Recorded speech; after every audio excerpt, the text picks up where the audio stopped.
Hey everyone, this is Roberto Blake, and in today's YouTube video, I'm going to be talking about Canon versus Nikon. If you're new to the channel, I do videos covering DSLR photography and video, usually on Wednesdays, but sometimes I mix it up a little, so go ahead and subscribe in order to get new updates from me every week.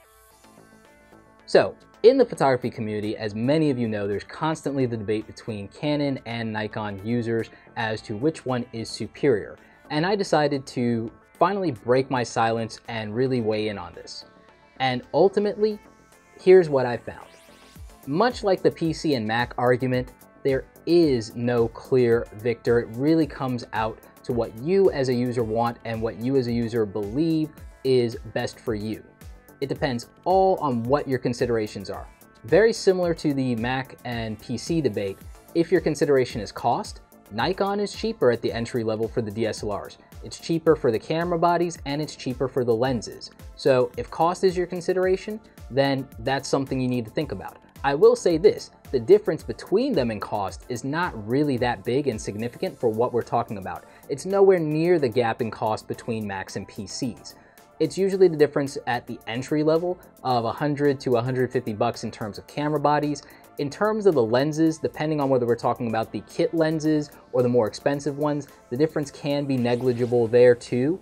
On the lower end lenses, it's usually about 100 bucks in terms of the bracket, but on the higher end lenses, maybe it's $200 to $300. Sometimes it's a little more. So it just depends on what type of glass and accessories you are getting. In terms of the workflow with mobile apps and triggers and things like that, I will say that there are probably more apps on the Apple side for Nikon and that there are more Canon apps on the Android side, which is a little weird to me. I've never quite understood why that is. Maybe somebody will be able to answer that in the comment section below. It's just something that I've taken note of. I will say for overall features that usually, even though you're paying a bit more, Canon has more features, in my opinion, on their entry-level DSLRs. And some of those features are things like convenient touchscreens, as well as on the Canon Rebel T3i, T4i, and T5i, they do have articulating screens that do flip out, so you can look at those using the vari-angle screens, no matter what position you're viewing for. So if you're using things like monopods or low-level tripods, or you have just different conditions outside, then that can be particularly useful to you. Nikon does have these, but they are a little more expensive and they're on a specific line of their cameras. The Nikon D5000 series, as far as the 5000, 5100 through the new 5300. So if you want the articulating screen, that is the one you have to buy. Comparatively, I will say that the 5200 and the 5300 are a little more expensive than the T3i, T4i, and T5i. So that's just something to take into consideration, that for that particular feature, the price difference isn't really there on Canon versus Nikon. And with the Canon, you do get the touchscreen capabilities. So in terms of ease of use on that particular style of shooting for video and for photography, I'm kind of going to give a little bit of an edge to Canon. What I will say, as you go up in your DSLR camera body models into the semi-pro and the pro tier, while I do think Canon has more cameras in its overall lineup for that, I think that the cameras that Nikon has in their lineup are a little more solid and a little more varied in what you get in terms of that, so they don't need the variety.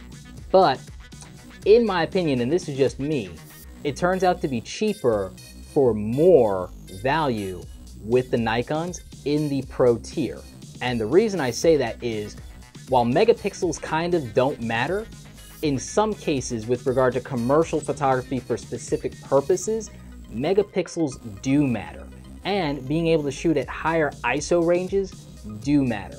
So I will give Nikon the edge there in the pro level, but it's only marginal. It's only by a couple fractions of a percent there.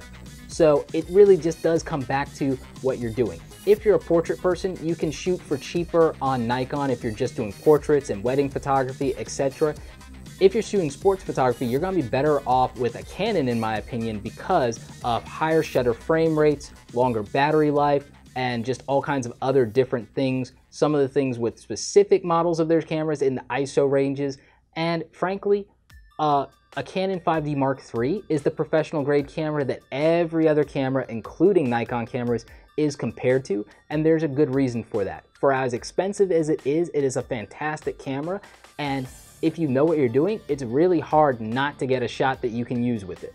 So in the end, what camera you pick, what camera brand you go with is really up to you. There are a lot of different reasons, but I've always felt the most important reason behind buying a camera or going into a camera system is your ability to scale up later.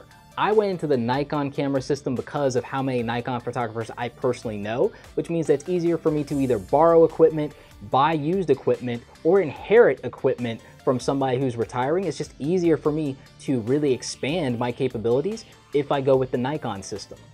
For you, there might be more Canon photographers in your area or they're personal friends or colleagues of yours, so it might be easier to get access to those things through those people. So you might want to get into the Canon system even if your considerations would normally put you in the Nikon tier. It may still be cheaper for you to go Canon for that. Anyway, these are just my thoughts and opinions. I'd actually love to know what all of you in the photography community think about the Canon versus Nikon debate. Do you agree with me that it really comes down to your personal preferences and what you get access to and how affordable it is for you? Or is there a real significant difference between the two that I'm completely overlooking that puts it in favor for one or the other? I'd love to know what you guys think, so leave that in the comment section below. Like this video if you like it. Don't forget to subscribe. Check out the other photography videos on my channel. And as always, thanks for watching.